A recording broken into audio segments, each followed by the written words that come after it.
Hi and welcome back to another video of jPlay. I am Marcus and today I'm doing a basically co-op solo playthrough of Maracaibo using the Uprising expansion, which I finally got, and I already played parts of it. I think I really played a couple of sessions, mainly introducing the dual layered player boards, but also some of the extra B cards that you can pretty much shuffle into the existing deck. I didn't really go into any of the new scenarios, so there's a whole new campaign.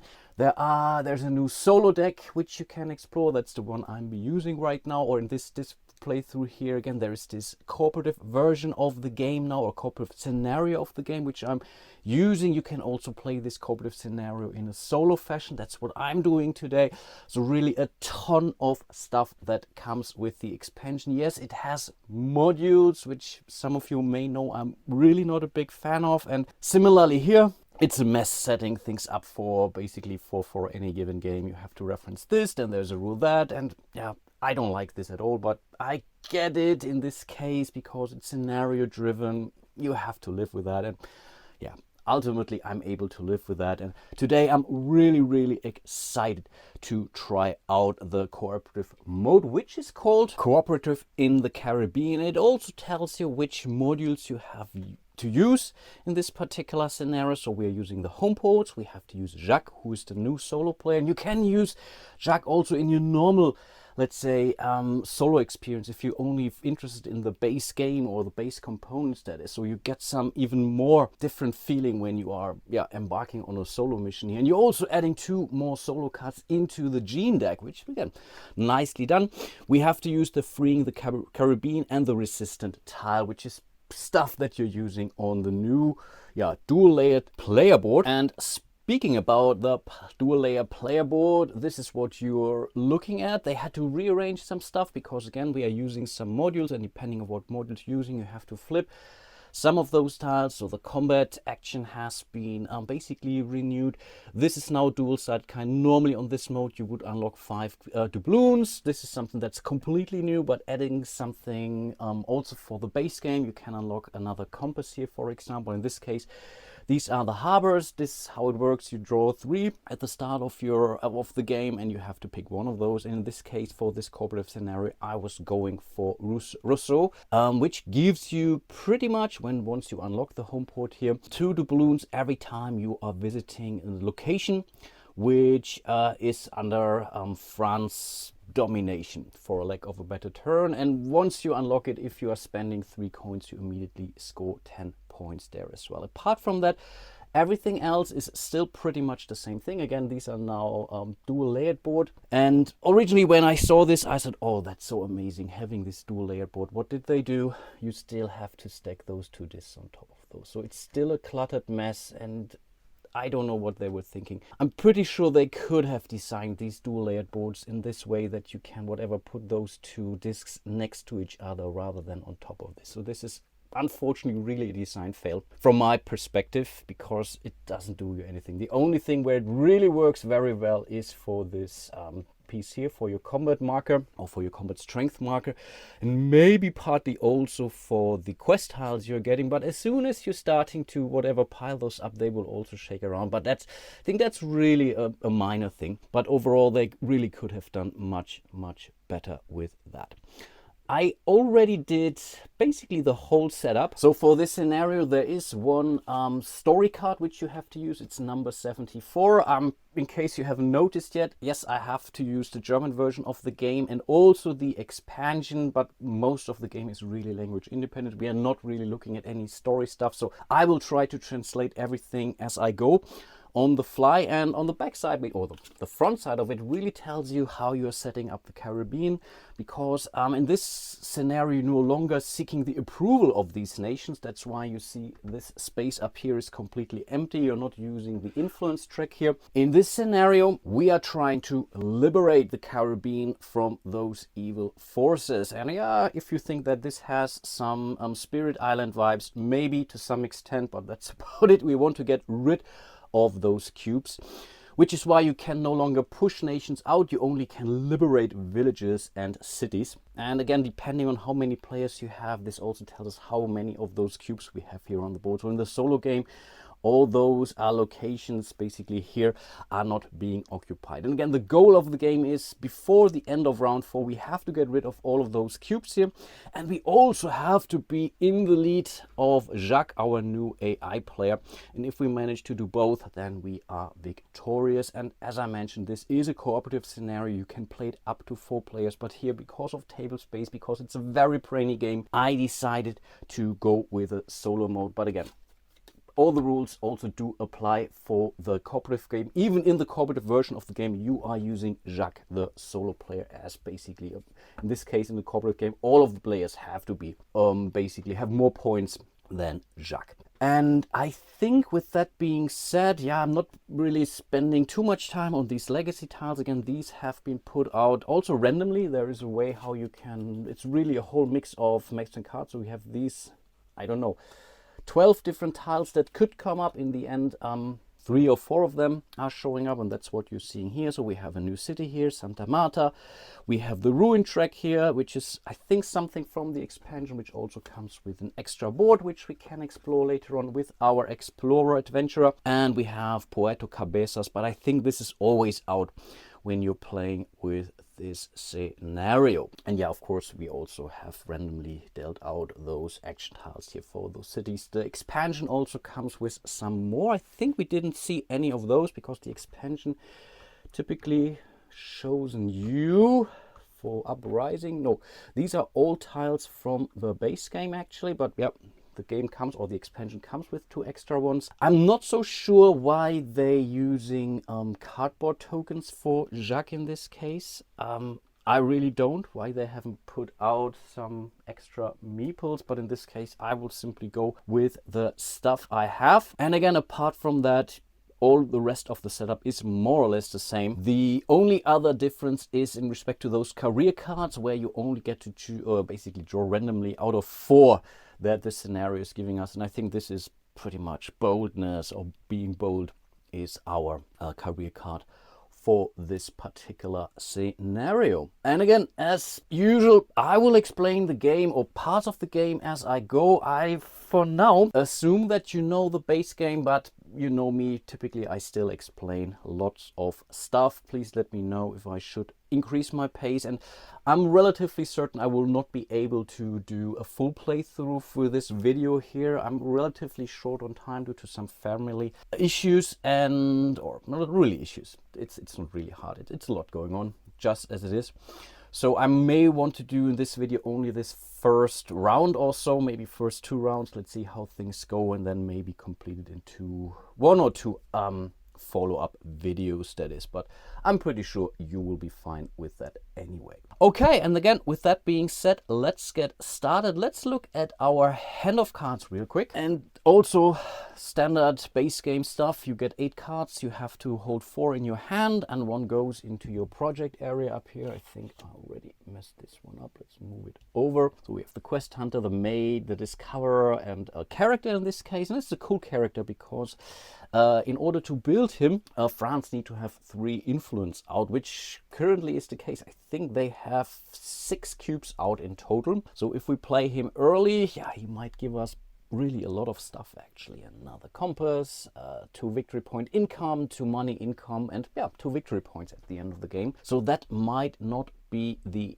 worst thing to play. Of course, we only start the game with 8 coins. This is also the same thing. At least I think that there is no change also in the coop version. At least I didn't see any of those differences. And yeah, we are always first. And also as per the standard game, and I think I'm sailing into the wrong direction, we are all starting in Havana. All is being me. And what you do during your turn is to move up to 7 spaces with your ship. You can never basically stay. I could not opt to stay here in Havana. I always have to move at least 1 or up to 7. Depending on where I end, I have to go with either a city action or maybe a village action. And how many village actions I get is then determined by the amount of movement points I moved. And in the standard game, I think 5 and 7 is where you get more movement points. So if I move remove 5 spaces, 1, 2, 3, 4, 5, I get then basically 2 actions, village actions, or 7, then I get 3 village actions. There is an upgrade on my player board which will drive it down to 2 and 5 spaces respectively. But let's not think about this. As I have never played this game before in this scenario, that is, I really played the base game, yeah, quite a bit actually, but I'm really not sure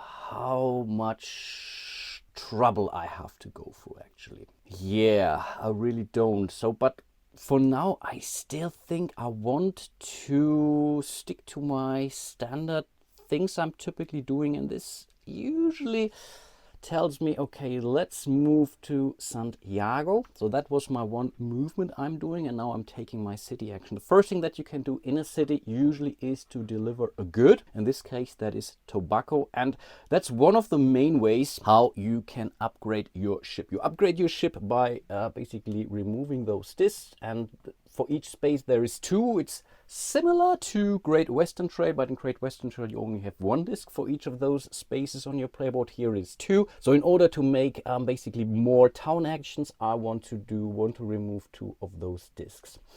As I'm now in Santiago, they want tobacco. So let's look at my cards. They are multifunction cards, which is something I always like. I love multifunction cards, and in this case they come with a trade good. In this case that's tobacco. They come with a quest item or whatever this is referred to. This is a book, and it's a card on its own. So it's some kind of a currency, and in this case again they want tobacco, and both Michel de Gramont and this Discoverer here, they come with tobacco. In order to spend it for tobacco, I have to simply discard this card. The Discoverer is pretty amazing actually. It's really a strong character, but this one, but I'm not sure when will I have 10 money to build him. That's not very likely actually. So I think in this case, let's use him for resource. So we are simply discarding this card, which means we have now delivered 1, let's say, unit of tobacco. So I can basically use one of my discs as this cargo. Even though that I have 2, as you can see, 2 tobacco, I'm only allowed to send 1. That's kind of a bummer, but it is what it is. Normally, I would really start increasing my hand size, because once you have basically freed up this space, my hand size goes up to 6, and that's usually a major thing. In this scenario, because we could get gold from a Rousseau here, I'm kind of tempted now to remove it. The problem is, the moment I'm unlocking this, I really want to make sure I have 3 golds or 3 doubloons available, because that's pretty much, these great things happen once you unlock those. And if I don't have 3 coins at that point in time, I'm losing out of these 10 points. That's a big deal. So, I mean, yeah, it's a high scoring game. So in a multiplayer game, it's not unusual that you score beyond 200 points or whatnot. At least in a 2-player game, that is. I think with 3 or 4, it might be a little bit lower than that, but it's a relatively high scoring game. But still, 10 points is 10 points.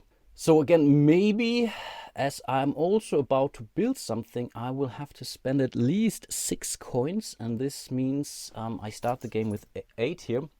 These are the metal coins that I think they were sold originally with the base game. Of course, you had to pay them extra, but very nice. Way too many 5 denominations, but yeah, you can live with that too. I think this might be, maybe I really stick to my normal thing. No, we will do this disc. You are going to deliver it here to Santiago, but in Santiago there's always enough room for all of the players. So in this case, yeah, we put it here. They're getting removed at the end of the round. It's simply to show I have used it now. This was my delivery. Awesome. Then we are basically triggering the city action. In this case, I simply get 1 more mate or sailor into my reserve. So I'm now up 3. I can use these sailors for all kinds of stuff, and this one here tells me I get to do exactly 1 village action. And a village action is pretty much you can discard all of your cards for 2 money, you can get 1 coin for 1 doubloon, or you can build a project card. And I think that's what I'm going to do. And you can either build a card from your hand or from your project area here. You can park any amount of project card, not any amount, up to 3 project cards in here. Once they are here, you can no longer use them for the resources. and you cannot discard them from here. So once you're here, they could be clogging up. So whatever you put here, you really want to make sure maybe you're going to build. It's not a problem to whatever park cards there, but sometimes it's better to hold them into your hand for the resources, for example. So I could go for the builder, which would make all future builds or cards that I'm buying, project cards or prestige cards, one cheaper. And you can have multiple of the same cards. So I think I just played it yesterday evening. I had 2 or 3 of those builders, and that can make a difference, getting those discounts. On the other hand, I could also already start going for basically getting more income here, and maybe another compass. Compasses are great because they always help you when you are dealing with quest tiles. And this gives me an extra income right now. Maybe I played a little bit different today as I'm playing a different scenario. And I also didn't win yesterday with the builder, against my wife that is. So I think let's do something different. So I'm playing the quest hunter. In this case, we have to spend the 7 coin. And we have to pretty much discard one of our guys back, but we just got one, so that's not a problem. So we are taking this card, placing it next to our player board somewhere, and now this guy is pretty much active. So we get 2 points at the end of the game. We have an ongoing effect, which is an extra compass. Our ship already comes with 1 compass, so we have 2 now in total. Again, that's can be a big deal. We get to money income, and we could gain 2 more money income if we would unlock this synergy tile or so. Basically this anchor here. Right now we don't have the anchor, so we only get the 2 income, which we are marking on this trick here. We always start with a base income of 8. Now we are basically getting 10 doubloons at the end of this round. And the farther you go, you can unlock some more victory points, but these only count at the end of the game. But that's pretty much the end of our action phase. We don't have any more actions left. The last thing to do is to draw up to our hand size of 4 right now. So we can either draw from the top of the draw deck here, and there's a huge variety in respect to all of those characters. There's, I think, I don't know, it's now 120 cards in the B deck. You're shuffling them together with the A deck, but only parts of this. So again, variety, replayability in this game. It's a very tactical game, but so enjoyable, and I like these kind of more tactical games. This doesn't cost me anything, so getting 2 cards from the top of the deck is free, or I could pay 1 doubloon for one of those cards here, as money is incredibly tight, at least during the first round. As of round 2, you usually should have figured it out by then, maybe round 3, but then you really have a serious problem if you cannot afford it to build strong characters. I think we will simply go with 2 cards from the deck. So we have to conquer a village, and then it's, I think it's something kind of a merchant or so.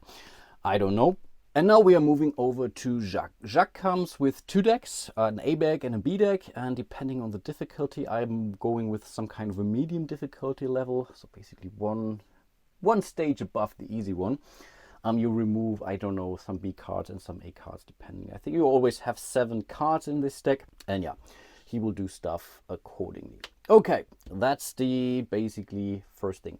As it's the first card we are drawing, he will trigger the 1 effect here, which in this case means he's going to move his explorer. It's also figured out here on these cards here. It's German, but it's all well explained in the rules. So in this case, again, because it's the first card, he's doing this one here.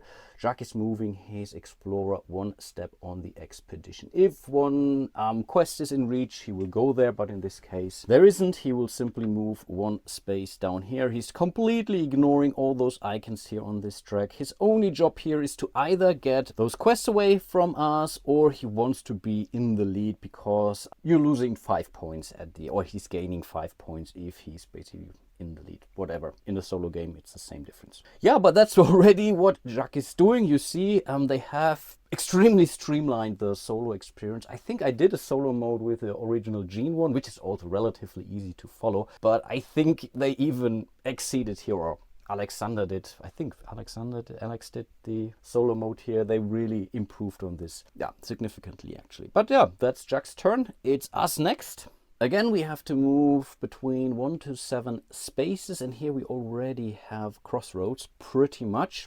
We can sail south, we can sail north, and depending on where we want to go, that's where we want to go to. We can't go to Santo Domingo. You have to look at the resources that are in demand in those, or those goods that are in demand. I think I have them both, so that's not a problem. Here I would simply gain 2 steps on the Explorer step, which might not be the worst thing in the world, but here I would gain, I think, 1 action for each compass, or village action for each compass I have. Right now I have 2 compasses, so I could do 2 village actions. The problem is I don't know what to do with those. Of course, I could sell all my cards for some money and I could gain, so in total I could gain 3 money, but that's really not a lot. So in this case we may want to go to Puerto Plata. Yeah, am I in a rush? Could I really go 1-1-1? I mean, he's really browsing through the deck, and depending on, I think as of at least 4th or 5th turn, he will start to call for the end of the round. So I cannot spend an unlimited amount of time in the Caribbean here. And so I think no, let's move here. 1, 2, 3 to Puerto Plata. They want some corn. We do have corn. I think we will not be able to conquer a village anytime soon. That's 15 doubloons we have to spend. It's a powerful card. I'm pretty sure this is kind of problematic. But yeah, it is what it is. So I'm getting rid of this. This is pretty much the corn we need to deliver here. Again, I'm allowed to use any one of my discs here, but as I want to unlock this space as soon as possible, let's go for this. So now my hand size has increased to 6, which makes me incredibly more agile and flexible in respect meeting demands of goods and or quest items, for example. So nicely done, Marcus here. So this is unlocked, and last thing to do here is to activate our Explorer. This gives us up to 2 spaces now, so we could move only 1 space, and we are always skipping spaces with other Explorers. So we could go 1-2 for example, or we could simply go a 1 here and go for this, but I still want money. I mean, yeah, 2 points could be nice, but I want to be in the lead. So I guess no, let's do 1-2. This gives us 1 awesome metal doubloon here, bringing us up to 2. Not quite enough to unlock our home port, but I think we are getting there. But again, that's pretty much the end of our turn. We are drawing up to 6 cards now, but I will simply go with 3 cards here from the top of the deck, and then it's over to Jacques. Let's draw the next card.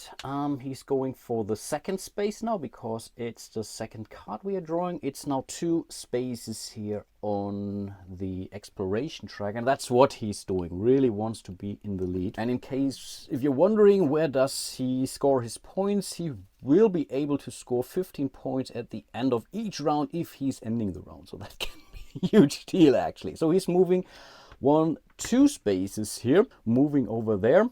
Again, ignoring all of those symbols here, but again, he's now pretty close to this quest tile here. So with next 2 movement, he will take this away from us. And again, he's not doing anything useful with it, but he's taking them away from us. And again, this is one of those where you, for each compass you have, you will score a point and 5 coins. And 5 coins is definitely something in this game. It's us next, and I think I want to do at least 2 village actions just to get some money actually. Before I move in here, there's no quest out there which I could get right now. There's only other quest is up there. No, I think I will move 1, 2, 3, 4, 5 because I'm ending my turn now on a village space, no longer a major city, and I have moved 5 spaces.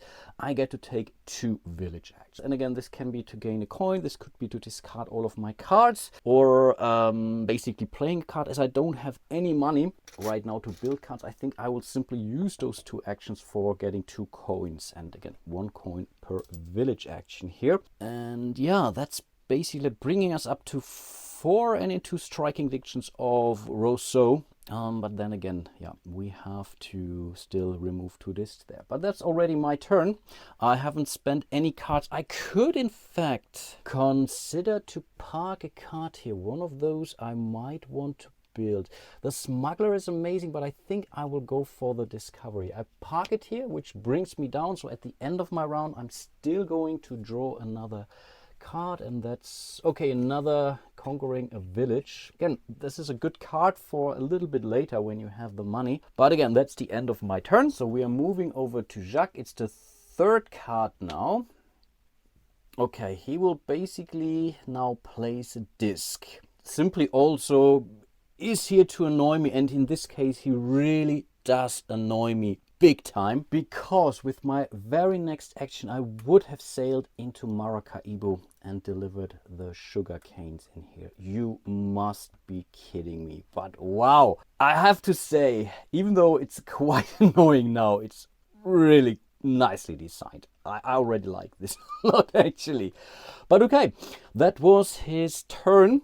It's basically back to us. I still like to go into Maracaibo because again, we need these combat spaces here to start freeing up those villages and cities. So I think we still have to do that. So I'm moving into Maracaibo. I cannot deliver anything because yeah, demand has been satisfied there already, but we are going to draw one of those combat tiles here, which is also slightly changed in this version of the rules. So we are no longer fighting for one of those nations, we are fighting against of those nations. And in this case, I think we either want to get rid of Spain first or England first. And the reason for that is because, again, for those French spaces, we still have our home portal, which could give us an ongoing income. So let's hold on to France for now. And also we are pretty much ignoring who is in the lead and who is behind for those extra combat strength points. We pretty much ignore the very first line here on these tiles. And again, only for this scenario.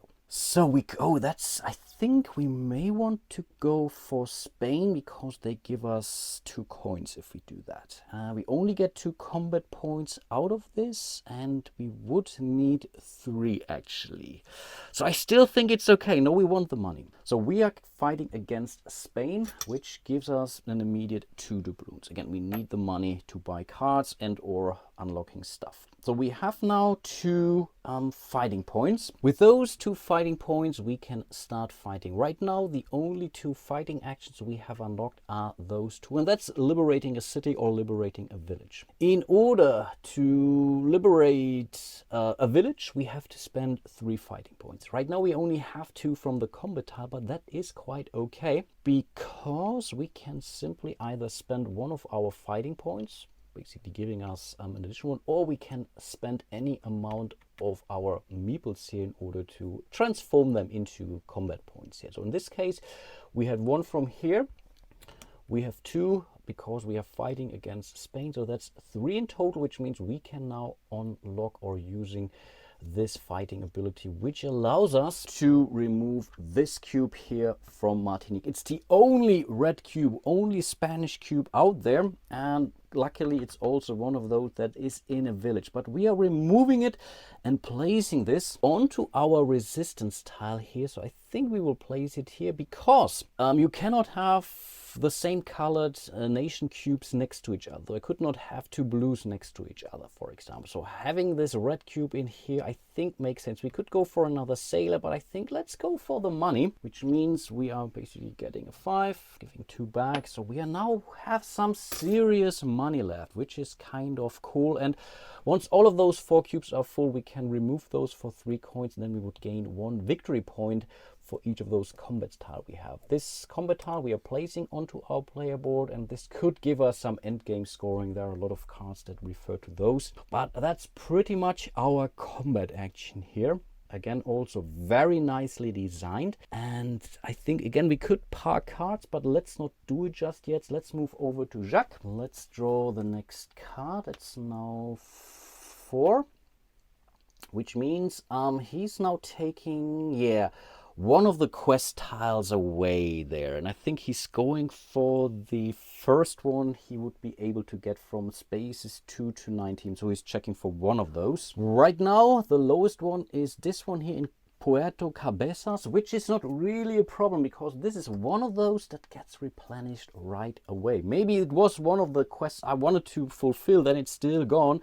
But I think in this case, that's still okay. And again, he's always going for the lowest one. So this one could be rather safe unless there is another AI card which tells us he's getting whatever, one of 18 to 20, for example. But I think 20 can never have a quest marker on it, at least I think. But yeah, that's already the end of Jacques' turn. So it's us next. We cannot move into Santa Marta just yet because we still haven't discovered it. In order to be allowed to go here, we have to move our explorer at least to this space or beyond. So right now we simply don't know that. I think it's Santa Marta. I think it's Santa Marta has now really prospered and whatnot. So we have to basically move here either to Cartagena, which would give us a fighting point, and yeah, we could gain an influence. In this case, every influence you would get, because we're not playing with influence in this mode of the game, for every influence we get, we will basically get 2 victory points. It's also not bad. Or we could start moving up here towards Port Royal, which would basically allow us to, yeah, we could remove 2 of our discs. And I think that's what I may want to do. Do I have... Yes, I do. I do have the resource. No, I think let's totally do that. So we are moving 2 spaces up here to Port Royal. So first of all, we are delivering the corn from this mate. So we are totally taking this disc from our home port space in order to unlock this. Amazing. Now we will basically get 1 fighting point back, which is never a bad thing. And the second action on Port Royal allows us to remove 1 more disc. And yes, we will totally get rid of this one here. Oh, that's so cool.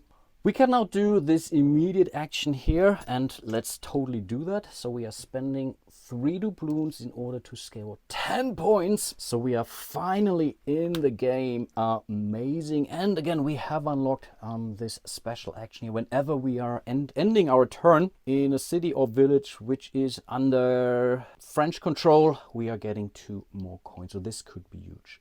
Awesome. Yeah, I think we can still park a card, but we have also spent a card. So I think let's simply draw 1 more card here. That's another discovery. I'm not sure. Maybe we can use it for the currency. Then it's Jacques' turn.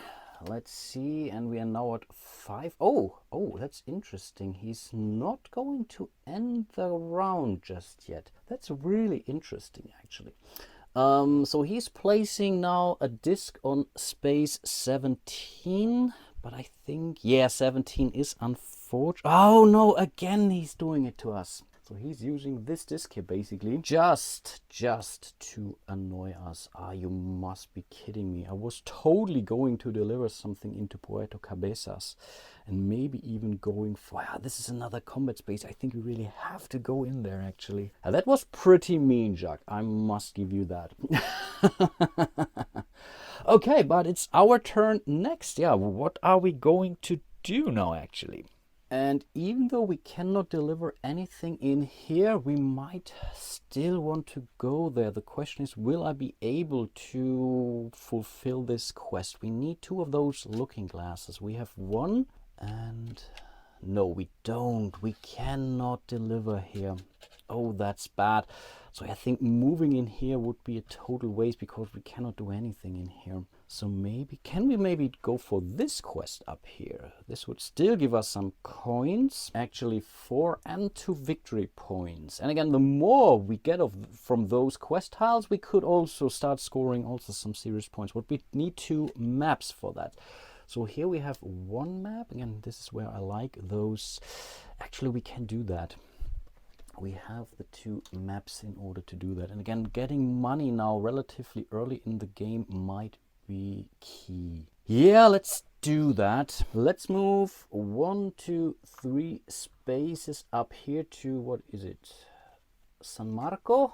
Camargo. Sorry for that. We are not going for a village action. We are really going for a quest action. So we are discarding those 2 cards in order to claim this quest. So let's quickly move that over here. Again, we have spent this. We are getting 2 coins for each compass we have. Right now we have 2 compasses. On the other side of these tiles, again, that's something for the base game. There could be another one, but for now it's just 2. But that's 4 coins, and that's not nothing actually. So we are getting 1 back here. So we are at 10, which at the end of round 1 is not a bad thing, and we already built a card. So we might be able to do something with that.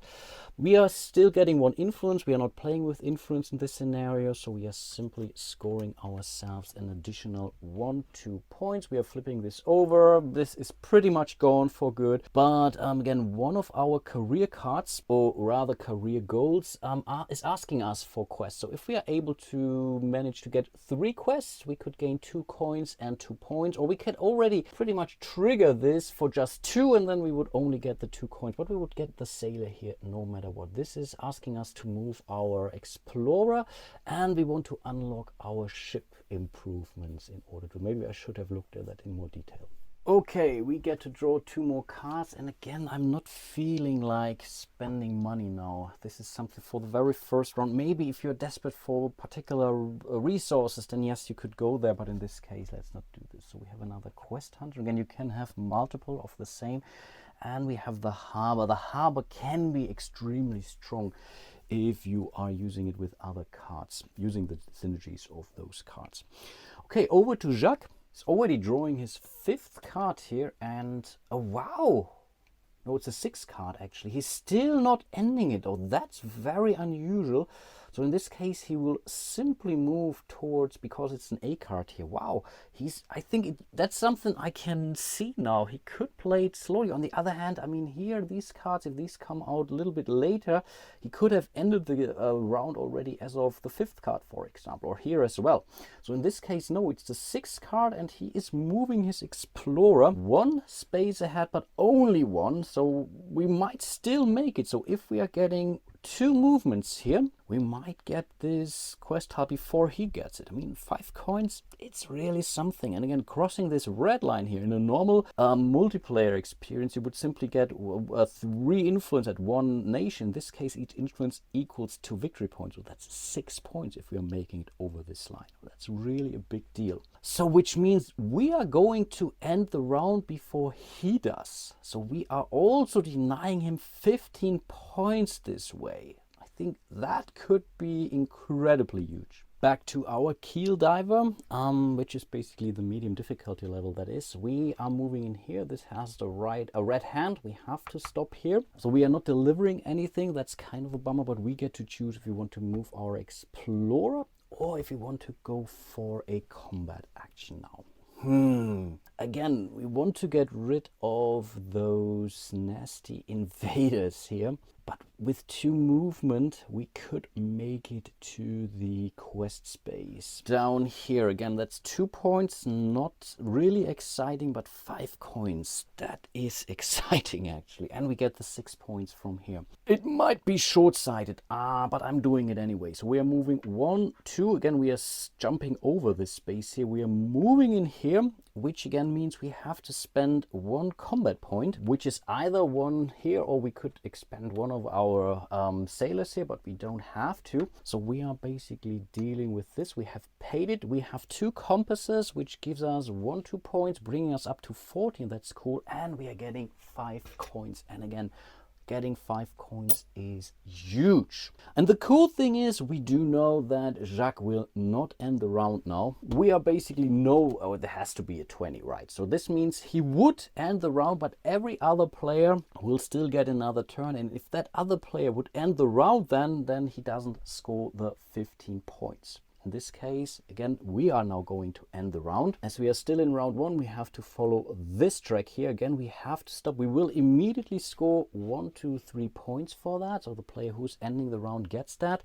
And again, this is one of the legacy tiles. I think this is the first one from the expansion L30 or so, which allows us to place 1 cube in here, disc in here from our board, and we could go for a village action, and I don't see a reason why not, actually. So we are definitely going to spend 1 tile, and I think the next one has to be this here, because this would unlock 1 additional village action, which would allow us to remove or give us additional combat action when our ship is next to a village, to liberate that village. I think let's do that, yeah. let's start preparing towards this thing. No, we are placing it here onto the space. That's a one-time thing in the game. So the first time you get here first, you should use it. And I have my suspicion that in future rounds, we have 3 more rounds to go, that we may not be ending the game, the round that is. So okay, in this case, yeah, we still get to take our village action. And I'm kind of thinking about discarding all of my cards to get 2 coins. But there are really things I want to maybe hold on to. This smuggler is amazing. Can we build 2 cards? Maybe that could be, because I think let's build a card for this village action. Yeah, let's do that. Let's spend 6 coins. So we are getting, I love these metal coins. We're getting 4 back. And we are building the builder, or we are purchasing the builder. This gives us 3 points, and again, a future discount on future cards. And we have freed up one of the spaces here. We still have money to build ourselves another card, so I still think that might be the better. Really start to build our engine. I think that's certainly key. Because we have ended the round, Jacques is not getting the extra 15 victory. We will still score a hell of a lot of points because we went through all of his AI cards, but at least we denied him the 15 extra points for ending the round. The first step is basically this. And that's the same now for solo or multiplayer game. We get to either score 2 points, kind of lame, or we could go for a project card. This could be either a card from our hand or maybe one of those prestige buildings up here. Right now it's only the Abbey that is available, and I don't really know if this does do us any good. And we don't have the 20 money anyway. So I guess in this case it's either 2 points or a card. And I think we want the card. I mean, this was the plan all along. And for now, maybe let's go for the Discoverer here, because yeah, let's do that. So we are basically buying. I think I mentioned building it, but of course we are not building people. We are buying or whatever, doing this project here. Because of our builder, we are only spending 6 coins instead of the 7. So this might come in handy for a future round. And we have to use one of our little workers and have to place him next to space 9 here in Comana. So whenever we are ending our move here, we could either go for a village action, standard one, or we can interact with our explorer here. And I'm not sure, it's really hard to see. And again, he allows us to get 2 doubloons, and we can also move 3 spaces on the exploration track, which is rather huge. And on top of this, as a one-time fact, we get one of these synergy tiles. That's a tool one here. Again, on their own, they don't do anything, but there are a lot of things that are triggering based on those. So I think let's definitely hold on to this. And there are also prestige cards which award you points for whatever the number of synergy tokens you have, you name it. And yeah, the card itself is also 2 more points. I think we can still, can we? I think I didn't place the quest tile here next, so I think 2 more. We will start scoring some points here. Actually, let's not forget about those. And yeah, we can still park cards. I think I can still do that as part of my end of round, but again, let's not do that. I think it's really not important. Let's look at the next step. We are doing our income. Right now, we get 10 money income. That's really desperately needed. We will place it next to our thing. And we are not getting any victory points. That's really huge, getting this victory point income up early enough, because that's ongoing victory points. Extremely important. But yeah, I guess I really failed to do that. Yeah, there was this one card which we basically discarded as our very first action or so, but we weren't able to afford it either. Maybe I could have held on to this and build it later, but yeah, I've simply failed. That's on me. Then we are moving here, which means we are basically removing all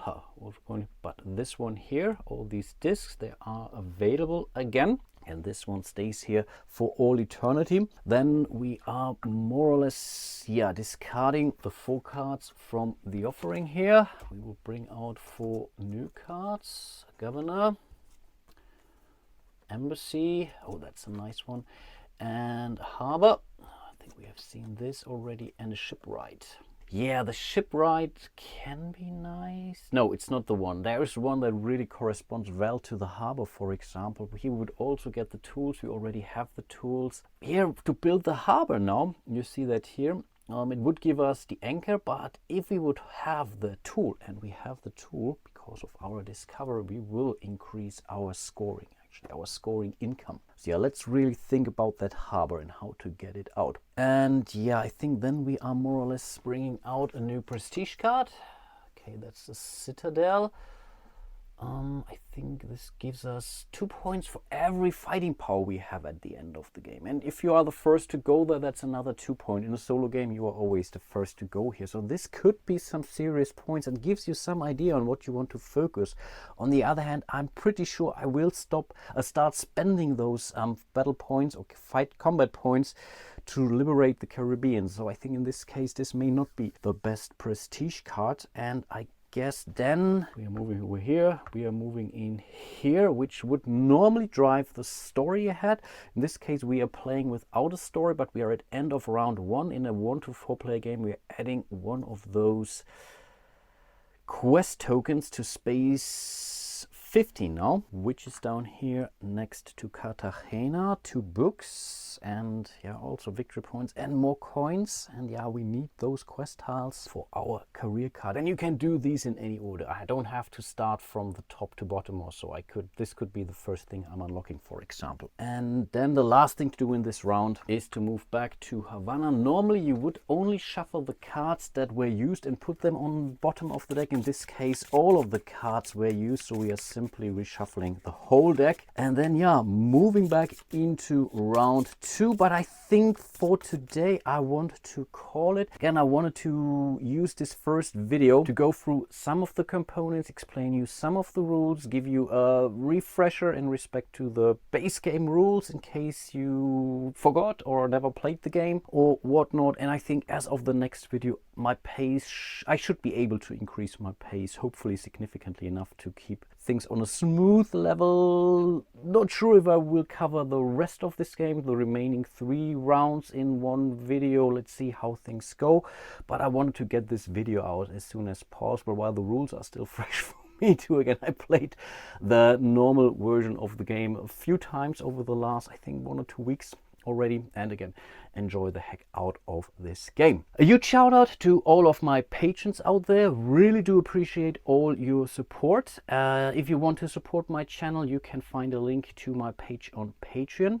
You can join my community here on YouTube. You like and subscribe, leave a comment, everything helps. And yeah, hope to see you soon in one of my other videos, potentially the second episode of my playthrough here. And maybe if you want, you can check out my original playthrough of Maracaibo using the, let's say, solo mode that comes in the core game. And yeah, hope to see you soon then. And until then, bye bye.